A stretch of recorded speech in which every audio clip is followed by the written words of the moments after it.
작년 12월 3일 날 대통령께서는 피를 토하는 심정으로 반국가 세력을 척결하기 위해서 비상계엄을 선포하셨고 12월 14일 날 국회에서 부당하게 탄핵소추 의결을 했죠. 우리 목사님께서 전국을 다니시면서 국민들을 계몽했고 탄핵소추의 부당함을 말씀하셨고 많은 국민들을 깨우치셔서 정말로 저희는 헌법재판소에서 4대4 기각이 될 줄 알았었는데 정말 모든 국민들을 배신한 그런 결정이 바로 4월 4일이었는데 오늘 이렇게 이 자리에 많은 부산 시민들이 참석하신 이유는 헌법재판소 결정을 동의할 수 없다, 승복할 수 없다라는 의로운 분노를 표출하시기 위해서 이 자리에 모이셨다고 봅니다.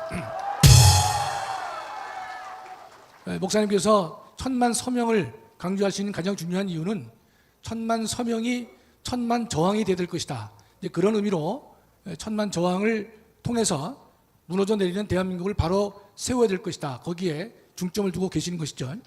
제가 오늘은 여러분께 이번 그 헌법재판소 결정이 왜 휴지인가 그 이유를 제가 간략하게 설명을 드리도록 하겠습니다. 다음으로 좀 보여주시죠.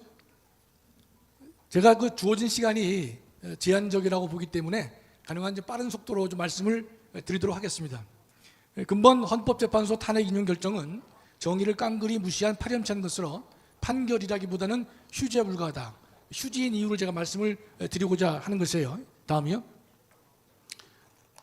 첫 번째로 헌법재판소는 본인들이 대통령인 양 대통령의 지위를 대신해서 대통령의 지위를 박탈한 것인데 그 다음 보여주세요. 헌재는 뭐라고 말하고 있냐면요. 대통령의 계엄 선포는 고도의 정치적 결단을 요하는 행위를 하더라도 그 위헌 및 법률 위반을 판단할 수 있다. 이렇게 결정문에 나와 있어요. 다시 보면 고도의 정치적 결단이라 하더라도 위헌 위법 여부를 판단할 수 있다. 이렇게 이제 전개를 하고 있는데 이 문장이 왜 잘못된 것이냐. 다음을 좀 보여주세요. 원래 어떻게 해야 옳으냐. 첫째 줄에 비상계엄의 선포는 고도의 정치적 결단에 해당하므로 비상계엄의 위헌 여부에 대한 사법적 심사가 자제되어야 하나.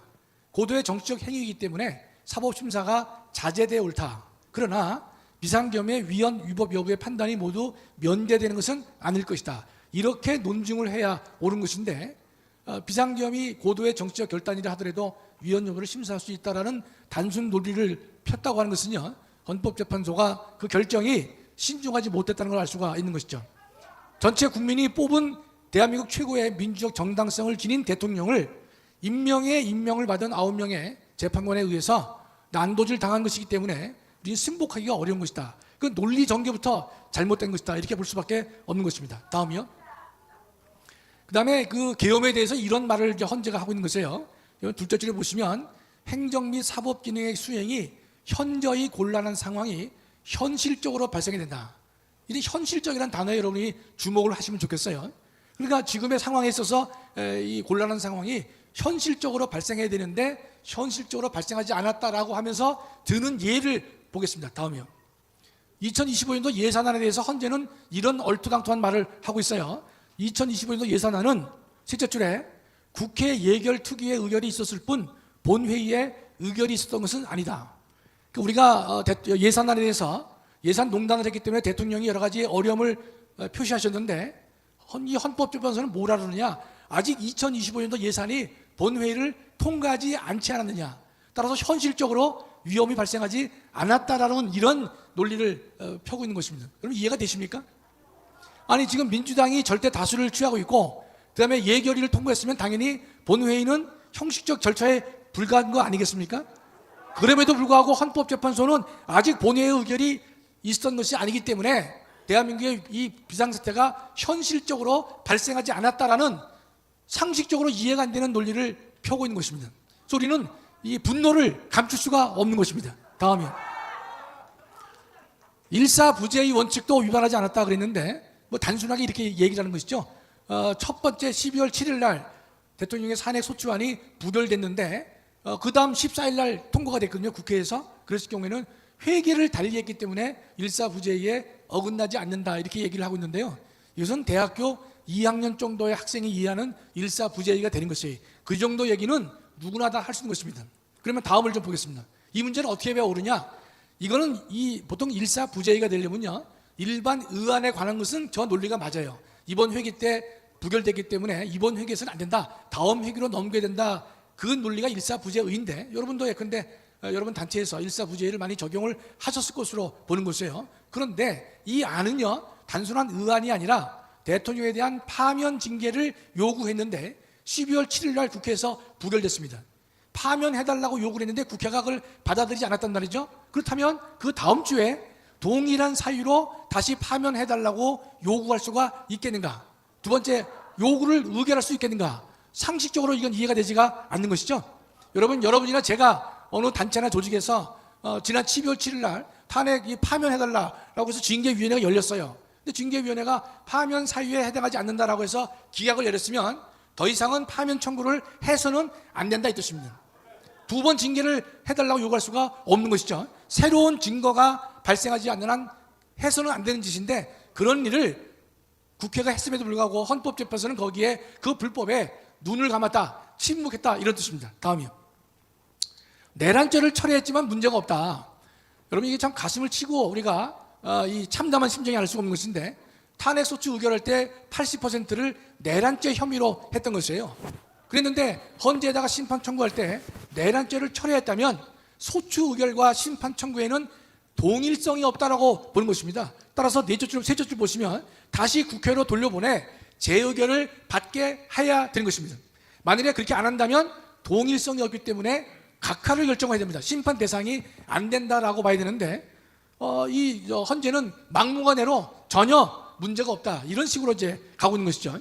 그 다음에 국회로 다시 보냈을 경우에 다른 결정이 나왔을 것이냐? 아니라는 것이에요. 다른 결정이 나온다고 하는 것은 가정적인 그 가정에 불과하기 때문에 받아들일 수가 없다. 제가 그래서 법치에 대한 사망 선고를 했다고 말씀드린 것인데, 조금 자세히 보겠습니다. 다음이요. 이 헌재가 어떤 이야기를 하고 있는가 하면요, 여러분 참 재미난 논리를 말하고 있어요. 첫째 줄을 읽어보겠습니다. 내란죄 등 형법 위반 행위로 구성하였던 것을 심판 청구 이후에 헌법 위반 행위로 포섭했다. 그럼 보통 듣기 어려운 얘기죠. 쉽게 말해서 내란죄를 제외해서 비판을 가하니까 내란죄가 제외된 것이 아니라 헌법 위반 여부에 그 내용이 녹여 들어가 있기 때문에 헌법 위반만 따져도 된다라는 이야기를 하고 있는 것이죠. 다음이요. 그러나 여러분, 내란과 비상계엄의 위헌 여부의 문제는 전혀 다른 문제입니다.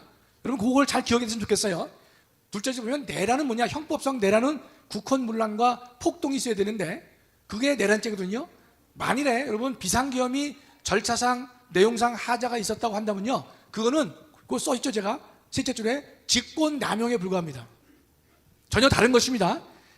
대통령이 비상계엄을 선포했는데 그 비상계엄 선포 행위가 국헌문란을 목적으로 했고 폭동을 일으켰다라고 한다면 그것은 내란죄 성립 가능성이 존재합니다. 그러나 대통령의 비상계엄 선포가 국헌문란의 목적이 없었다라고 한다면 내란죄는 성립하지 않죠. 성립한다면 백보 양보하더라도 직권남용밖에 되지 않는 그런 사안인데, 헌법재판소는 거짓으로 내란 문제를 철회했지만 내란 문제가 헌법 위반 여부에 포섭되어 있다라고 거짓을 말하고 있는 것이에요. 그 거짓을 어떻게 할 수 있느냐? 헌법재판소는 5가지 쟁점에 대해서 위헌 여부를 판단했어요. 비상계엄이 위헌인가 아닌가, 포고용 1호가 위헌인가, 국회 진입이 위헌인가, 정치인 체포가 위헌인가, 중앙선관위의 진입이 위헌인가, 5가지 쟁점을 말하고 있는데, 내란죄 여부가 헌법 위반 여부에 포섭되었다라는 말을 하려면 5가지 쟁점 중에서 적어도 2가지는 내란죄를 범했는가 범하지 않았는가를 다루고, 나머지 3가지는 비상계엄이 위헌인가 아닌가를 다뤄야 되는데, 헌재는 슬쩍 넘어가면서 내란의 내자도 언급하지 않고 비상계엄의 위헌 여부만 다루고 있는 것이다. 그래서 명백하게 잘못된 것이다 라고 말씀을 자신 있게 드릴 수가 있는 것입니다. 그러니까 여러분이 그 말에 현혹되시면 안 됩니다. 내란죄 문제가 헌법 위반에 포섭되어서 다룰 것이다 라고 한 그 말을 여러분이 그 거짓을 직시하실 필요가 있다는 것이에요. 실제로 헌재는 위헌율을 판단할 때 5가지 문제만 판단했지 내란 문제를 전혀 다루지 않고 거짓을 말하고 있다, 이런 뜻입니다. 다음이요. 그 다음에 다시 국회로 돌려보내게 되면 다른 결론이 나왔을 것이다라는 우리의 주장에 대해서 그거는 일종의 셋째 줄에 가정에 불과하다, 가정적 주장에 불과하다, 이렇게 우리를 얘기하고 우리에 대해서 비난을 하고 있는 것이죠. 다음이요. 그러나 여러분, 실제로 국회에서 탄핵 소추가 의결됐을 때 내란죄로 몰았기 때문에 소추가 의결된 거 아니겠습니까? 다시 돌려보내면 다른 결론이 나올 것이라는 것이 단순한 가정적 주장이라고 우리가 봐야 될 것입니까? 아니죠. 여러분 같은 객관적인 이 건전한 상식이 있는 분이라 하더라도 동의할 수 없는 것이고, 저 같은 법학자 입장에서도 전혀 동의할 수 없는 논리를 헌법재판소가 펼치고 있기 때문에 이러한 논리 전개는 법치주의에 대한 사망 선고다. 그래서 휴지에 불과하다, 이렇게 말씀을 제가 드리고 있는 것입니다. 다음이요. 국무회의 부서 통지 의무가 다 잘못됐다라고 얘기를 하는데, 여러분 국무회의 심의를 거쳤거든요. 행안부 장관의 증언에도 나오지만 대통령은 그 밤에 국무위원회 정족수를 충족하기 위해서 기다렸다고 증언을 하고 있어요. 그 말은 뭡니까? 국무회의를 하려고 했다는 것인데, 이 헌재는 국무회의 심의를 거치지 않았다라고 거짓을 말하고 있는 것입니다. 밤 10시에 대통령실에서 국무위원들 모여가지고 단순히 차 마시러 모였습니까? 아니죠. 정족수를 충족할 때까지 기다렸기 때문에, 비록 그 국무회의가 비상적 국무회의였기 때문에 평상적인 국무회의와는 성격이 다를 수밖에 없었지만, 그거를 국무회의를 거치지 않았다라고 한다는 것은 절대로 우리가 이 야만적인 논리전개다, 이렇게 보는 것이죠. 부서가 없었다? 대통령의 행위의 부서는요, 사후 부서도 얼마든지 가능한 것입니다. 그래서 셋째 줄에 얘기를 했죠. 이보다 더한 야만적 논리전개는 없을 것이다. 그래서 휴지에 불과하다고 제가 말씀을 드린 것입니다. 다음이요. 다른 사람들의 의견을 개진한 바가 없다라고 얘기를 하고 있는데, 여러분 다 아시죠? 참석한 국무위원들이 대부분 다 계엄을 반대했다고 얘기를 하고 있어요. 그렇다면 국무회에서 다른 사람의 의견을 피력할 기회를 주지 않았다는 말도 거짓이 되는 것입니다. 다음이요. 그 다음에 이 헌법재판소는요, 곽정군의 오염된 진술, 홍장원의 거짓 메모를 그대로 인정하는 것입니다. 따라서 이 넷째 줄에 이러한 불법은요, 쓰레기통에 넣어야 돼야 마땅한 것입니다. 그래서 휴지에 불과하다라고 얘기하는 것입니다. 자, 다음이요. 형사소송법 규정을 위반했는데, 이게 좀 여러분 까다롭지만 이렇게만 생각하세요. 어려운 용어지만 전문 법칙은 증거로 삼을 수 없다. 그게 무슨 말이냐? 남한테 들은 얘기는 그것 가지고 증거로 삼을 수가 없어요. 예를 들어서 제가 우리 이동호 장로를 갖다가, 근데 이동호 장로한테 어떤 얘기를 들었어요. 그럼 법정에서 판사한테 뭐라느냐? 당신 그거 어떻게 알았냐? 그러니까 나는 내가 직접 경험한 것이 아니라 이동호 장로한테 들었다라고 하면요, 내 말은 증거로 삼을 수 없어요. 반드시 누굴 다시 불러야 됩니까? 이동호 장로를 법정에 불러서 이야기를 들어봐야 되는데, 그래서 그걸 전문 증거를 삼을 수가 없다는 것인데, 제가 속이 터지는 건 뭐냐? 여러분, 전문 증거가 삼을 수 있다 없다는 다 잊어버리시고요. 그거 보면 아래서 둘째 줄에요, 앞으로는 전문 법칙을 더 보다 엄격하게 적용할 필요가 있다. 이번에는 전문 법칙을 그대로 인정하겠지만 앞으로는 해서는 안 된다, 이렇게 말을 하는 것이에요. 이게 우리가 받아들일 수가 없는 것이죠. 안 되면 지금부터 안 되는 것이죠. 다음이요. 이게 무슨 말입니까? 오늘은 위법이 아닌 것으로 보는데, 그러나 앞으로는 위법한 일을 해서는 안 된다. 말을 하지 말지 염장 터지는 얘기를 하고 있다는 말이죠. 오늘의 도둑질은 잘못이 없는데 앞으로는 도둑질을 해서는 안 된다. 그 말과 똑같잖아요. 김복형, 정영식, 조한찬이가 있다고 얘기를 하고 있는데 염장 지르는 얘기를 하고 있는 것이에요. 저는 보충 의견은 헌재재판관으로서는 해서는 안 되는 겁니다. 반드시 자신의 소신에 따라서 반대 의견을 개진해야 되는 것이에요. 알륜이 죽는다는 말은요, 우스갯소리 하나 할게요. 의사들이 제일 싫어하는 말이 알륜이 죽는다는 뜻이에요. 전달이 안 되고 있죠. 네. 아프령 1호가 위헌이다 그러는데요, 여러분 이것은 대법원 판결이 있어요. 포고령 1호가 이런 겁니다. 이 국회는 정치 활동을 하지 마라, 정당도 정치 활동을 금지한다. 처음 일견 들어보면 이건 좀 국회의 권능을 위협하는 것 아니겠는가, 그런 의문이 들죠. 그 다음에 이런 내용은요, 포고령 1호는 국회로 하여금 계엄 해제 요구권을 못하게 방해하는 것이 아니냐라는 생각이 다 들게 마련입니다. 그런데 여기에서는요, 확립된 헌법재판소 판례가 있어요. 자, 둘째 줄 보겠습니다. 첫째 줄이요. 대법원은 포고령 1호와 같은 내용에 대해서 그 자체로도 위헌 위법이 아니다. 첫 번째 결론에 그 자체로도 위헌 위법이 아니라고 얘기를 했고, 두 번째, 국회가 갖고 있는 계엄 해제 요구권을 침해하는 것이 아니다라고 분명히 밝히고 있는 것입니다. 제가 여러분께 한 번 이 거짓말 할 수는 없지 않습니까? 저 판례가 포고령 내용과 똑같은 내용에 대해서 헌재는 이미 대법원은 내렸는데 헌재는요 이걸 완전히 깡그리 무시해버린 것입니다. 대법원 판결을 발로 차버렸고 뭉개버린 것이 엉터리도 이런 엉터리가 없는 것이죠. 그래서 우리는 이게 휴지에 불과하다라고 말씀을 드리는 것입니다. 예, 다음이요. 제가 그래서 여러분 참고로 하시라고 밑에 판례를 써놨습니다. 대법원 판례 81도 304인데 여러분 예컨대 판례를 전혀 모르는 사람들도 혹시 인터넷으로 이걸 한번 쳐보세요. 쳐보시면요 내용이 복잡하지 않아요. 한 줄, 두 줄 요약돼 가지고 결론이 나오거든요. 여러분도 충분히 볼 수 있는 내용입니다. 많은 법 지식이 필요 없어요. 한번 꼭 좀 확인해 보세요. 다음이요. 부정선거 의혹에 대해서 대통령은 이번에 부정선거 의혹을 밝히기 위해서 계엄을 선포했다고 보는 것이 우리가 합리적이죠. 그렇기 때문에 국회에 들어간 병력보다 중앙선거원에 투입된 계엄군이 더 숫자가 많았단 말이죠. 그렇죠?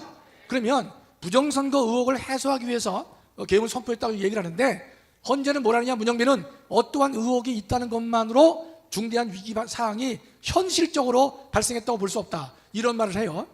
전혀 잘못된 것은 아니지만 그러나 대통령이 계엄까지 선포하면서 국회보다 더 많은 계엄군을 중앙선거원에 투입했다고 하는 것은요 상당 부분 커다란 의혹이 있다고 하는 의심을 갖고 있는 거 아니겠습니까? 그렇겠죠?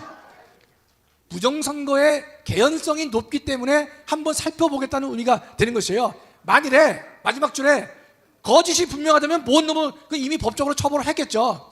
여러 가지 개연성으로 봤을 경우에 부정선거가 전반적으로 있다라고 보여지는데 결정적인 한 방이 없기 때문에 야 이거는 이번에 국민적 의혹을 우리가 해소를 해야 옳을 것이다 라고 해서 했다면, 다음이요.